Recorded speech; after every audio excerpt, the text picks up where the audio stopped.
miss you. Do you? Yeah, I miss what we used to be like. That's when Dad started calling you my white knight. Brainwashed her. He just doesn't do everything you say anymore. Nice, so cold.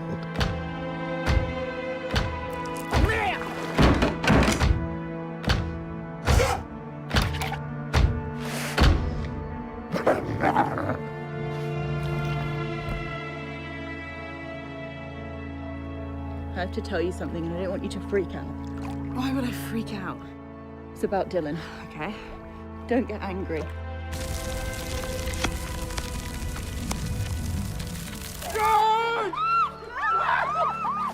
I didn't know your sister was such a badass with a knife. You've created a reality that is completely different from everyone else's. Where you're this saint who gets tricked into doing bad things.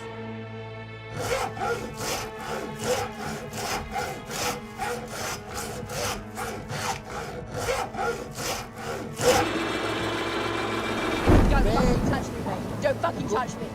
Back in your car. You Or what? understand? Or You fucking stupid. what, mate? Or fucking what? Hello there. Hey, how are you? So first off, congrats on the film. It was one of my favorites at Sundance, and I have to ask, with this being your first film together, why tackle the rape revenge subgenre, and what were some of the films that informed your take on it? Yeah, thanks.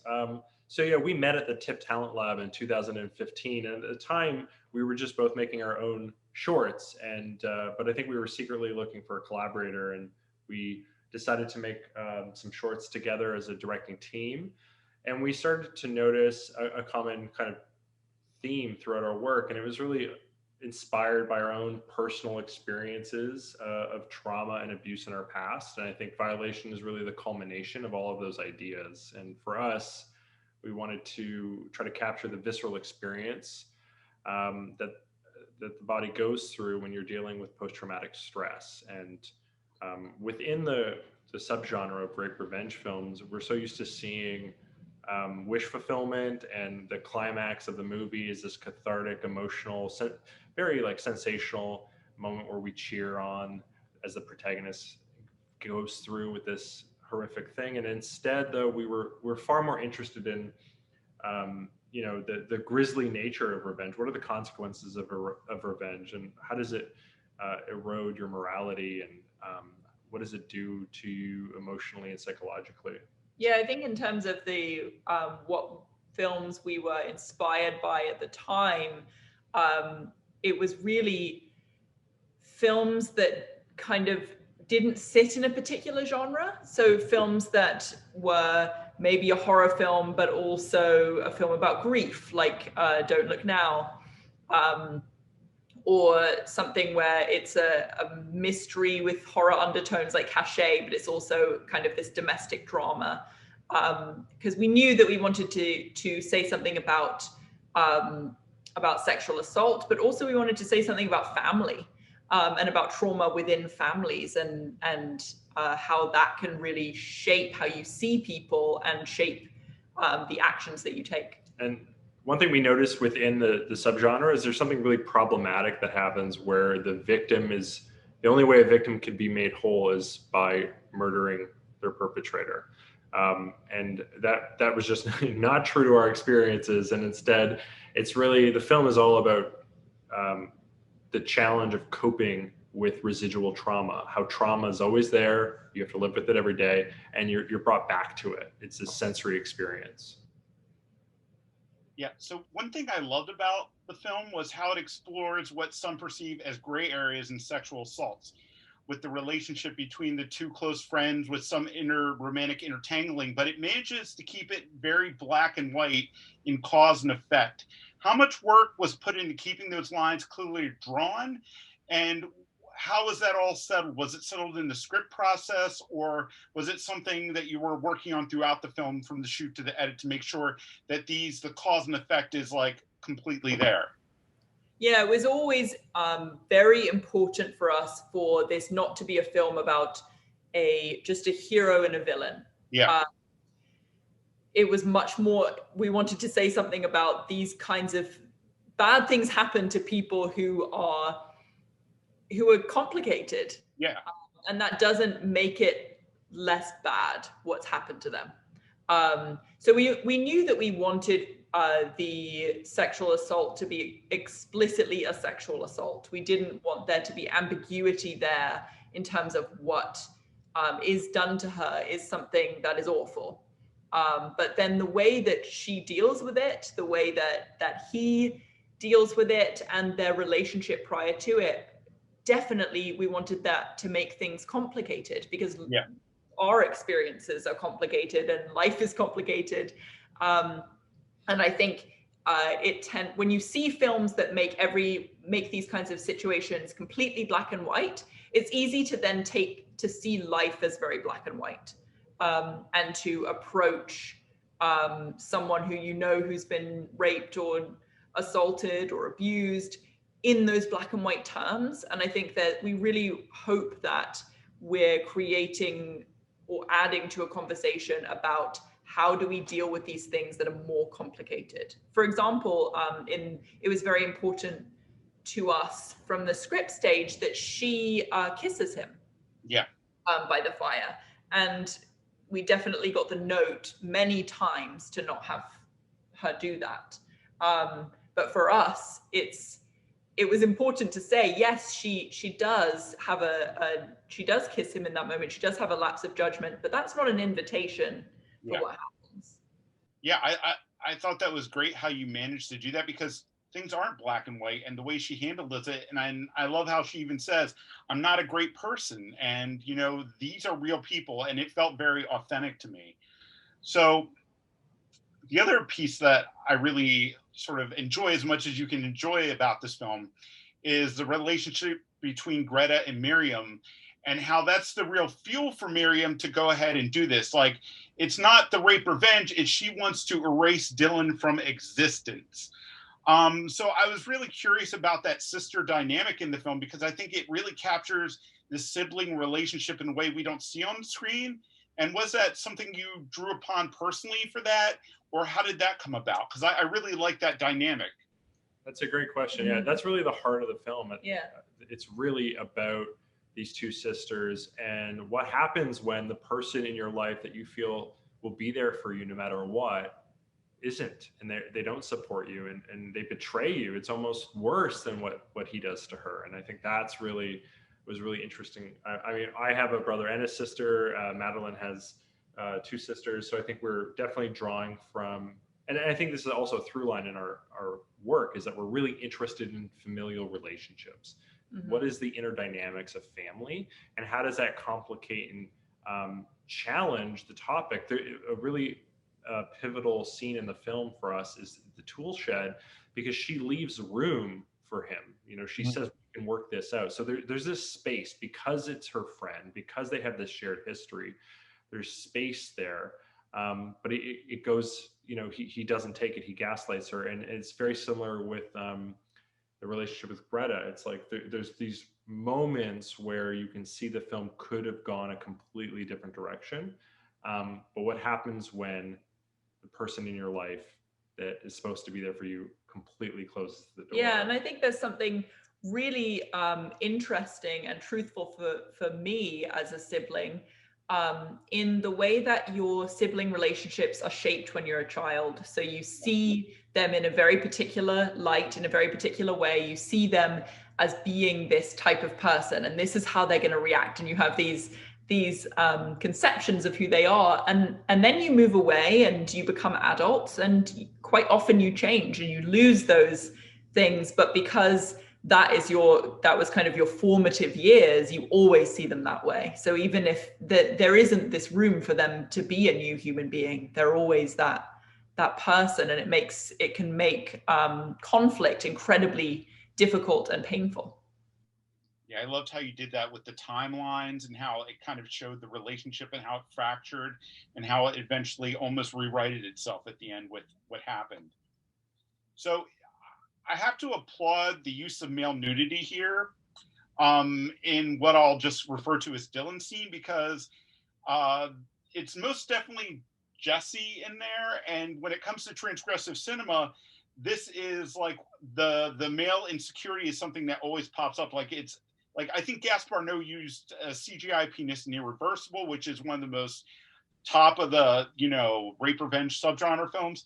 And you have this where they'll try to, buzz over this. How did that scenario and how it played out come together, and from attention to execution? Because I have to applaud Jesse for going all out there, because that's really him out there. And, it's something I bring up that, that's not normal. And that's a great way to sort of subvert people's expectations and sort of the tropes of the genre. I mean, that's exactly it. When we were talking about that particular sequence and we were looking at past films, we were just so sick of seeing like women being sexualized in these sequences. And we wanted to show a scene where a woman is fully dressed, where she has the power, and she's disempowering him by removing each article of clothing from him. And what we're not used to seeing, not just the male nudity, I think this is really important, it's the juxtaposition of the male nudity and his vulnerability and the association of violence toward him, which we're just not used to. And it's really interesting, the responses we're getting, because there's people like you who are really kind of, see the intention and what it's kind of doing. But there are some viewers, men, who are really incensed by it.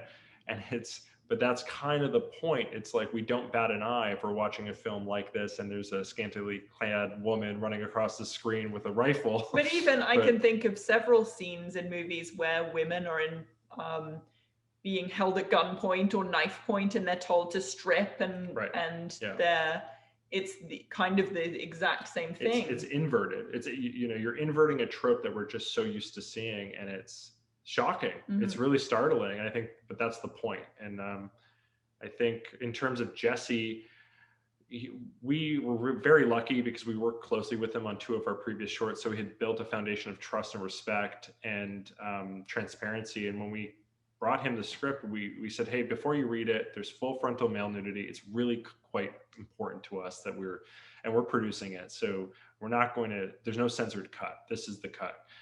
So if that's not something you're interested in, don't bother reading it. But he's an incredibly professional actor, and that didn't bother him at all. And I think for Jesse, it was all about how can we deepen the character, make him more complex and more intricate, so that we can challenge the audience. Yeah, Jesse is such a fearless actor, but also he's so sensitive and thoughtful. And I think that, he was just really approached the character with a deep sensitivity that I think makes it so much more tragic. Yeah, and I mean, technically, it just requires a lot of open conversations that are really, matter of fact about, what's being seen, when is it being seen, how is it being seen. And I think it's just a matter of having a safe space on set where everyone feels incredibly comfortable with what we're doing and why we're doing it. But it was so essential to the story that we wanted to tell. And it really elevates, I think, the whole film, because it really forces you to confront your own individual bias of what you're used to seeing and how you're dealing with it. Even the fact that it shocks you. Why does it shock you? Should it shock you? And that's interesting to us. Yeah, I really, I've seen a lot of films in that genre, and that definitely by far was so shocking because of the way it was handled. And like the fact that, you could tell it was him and you could tell it was her. And it was just the dynamic between the 2 actors and the way you guys played that was just amazing. And he lost himself in that, which was great too. So going into some mild spoilers, and it's a rather methodical sort of like thing she has set up in that. How did you come up with that? And how much planning went into that? Because I'm sitting there and I'm like, wow, she really thought this out. Like, okay, yeah. And I don't get squeamish often, but I was like, my skin was crawling when I was watching it. I was like, oh no. Like my wife heard me in the room next to her, and she's like, you were like groaning in pain. I was like, and I have to applaud, practical effects were on point with that. Thank you. Yeah, I mean, honestly, it's just you know, again, this personal film, and it's we often talk and fantasize about the revenges that we'd like to enact. And the great thing about being a creative writer is that you get to carry those out safely on the page. So that's what we will say. Really just was born out of frank discussions about, well, how would you do it? How would you do it? How would you do it? That's how, this is how I would do it. And wait, I've already thought it through 20 steps. That's what helped me sleep that night. You know, I think it's about, there's something really horrifying in how mundane it is. You know, she's using these like everyday household items that suddenly have like a new meaning to them when you look at them now, like a laundry detergent bottle, because it is, again, it's something you don't think about dismembering a body when you look at laundry detergent. And it wasn't like we were searching for those images. We were just thinking about, okay, what is in your house that is nondescript that you could put in your trunk of your car, and if you got pulled over by a cop and they happen to be suspicious, no one's going to bat an eye. And so it was just trying to find those particular moments. And I think what was really important, though, about the way the violence kind of is handled in the film was that though she's doing this horrific thing, though it's methodical, though she's planned it, she's not prepared mentally, right? And it's, you see the moment of doubt, you see the moment where she decides to rip off the bag, but it's too late. She's forced into it. You see the moment where she has to actually use her bare hands. It's like she didn't want to physically have to do it, and now she's forced to. And then the moment where she vomits, you see that she's repulsed, she's disgusted by her actions. It was really kind of important to us to try to humanize her in a moment where she's losing her humanity. Yeah, that leads me into two questions. But like, do you know if it'll air on Shudder completely uncut? Is that what we saw at Sundance will be exactly what's on Shudder? That's the plan. Yeah, that's the plan. Yeah, that's going to be fun to unfold. If we see there's another cut out there, Shudder, don't you do it, Shudder. No, Shudder actually have. I mean, from the moment that we first spoke to them, they were so passionate about what was there and about preserving that and about just showing the movie as we intended. And that's really what's so exciting about Shudder and the future of Shudder is that they're not looking to just build out a catalog of slasher films. While slasher films are amazing and great, and they're great at it, they're really interested in transgressive cinema and cinema that's pushing. And it's just challenging, where there's not a home, you can't find a home for it on Netflix or Amazon, but there is a place where people know they can see challenging, difficult films. So for Madeleine, was it hard to leave that headspace behind once you were kind of done filming? Because that had to have been an insane sort of character to inhabit. What was that kind of stepping out of the character after you were done, and then buying your fabric softener and saying, you know what, I'm not going to use these for human blood? I mean, it really was. It really took a few months, I think, to kind of completely leave that character behind. There was a moment on set where my dad came to set, and he was actually in the last scene, and we shot a little bit more with him that didn't make it into the final cut. But there was something about part of my real life coming to the set and being there that suddenly made me realize how kind of deep into the character I'd gone, and how disturbing and difficult the emotional places that I was in were to me. And it was just like I was really, really upset that day. Normally I was able to kind of leave the character behind at dinner time and sit around with the crew and eat dinner, and it was all fine. But that day it suddenly just hit me in a very personal way how deep I was going into that character, if that makes sense. What was interesting too, when you think about it, is that the last shot of the movie is you looking at your actual sister, right? So my own sister was in the movie too. Yeah, wow. That's literally who she's looking at in that moment, which is just an interesting coincidence, because I don't think we were planning that in any way.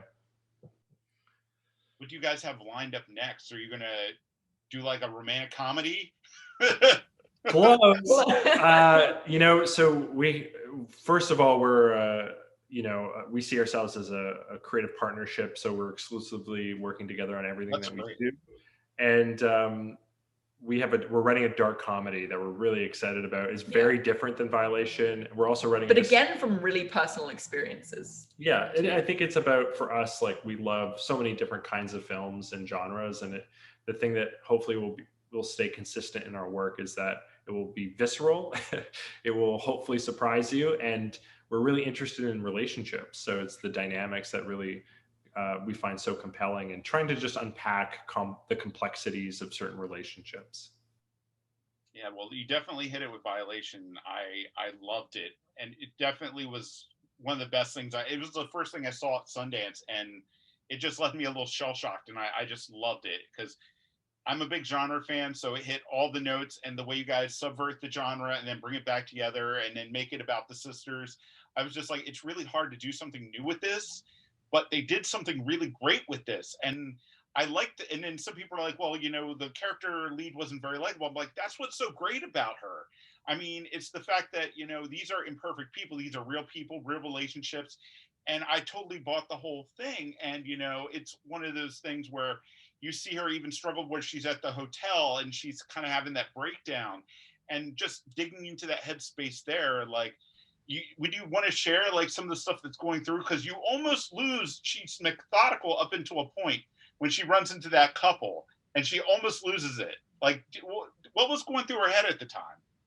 Yeah, I mean, that's the moment where she kind of tips over almost into the brink of insanity, I guess, where she's seeing kind of a future version of her sister and her brother-in-law in this couple, and she thinks that she's seeing an abusive situation, and convinces herself that that's what she's seeing, and this kind of savior complex completely takes over, and she just has to go in and save this woman who she sees as being in the same situation as her sister. Well, thank you guys so much for talking with me. I love the film. I can't wait to see what you guys do next, and have a great weekend. Thank you so much. Take care. Bye. Bye. Bye.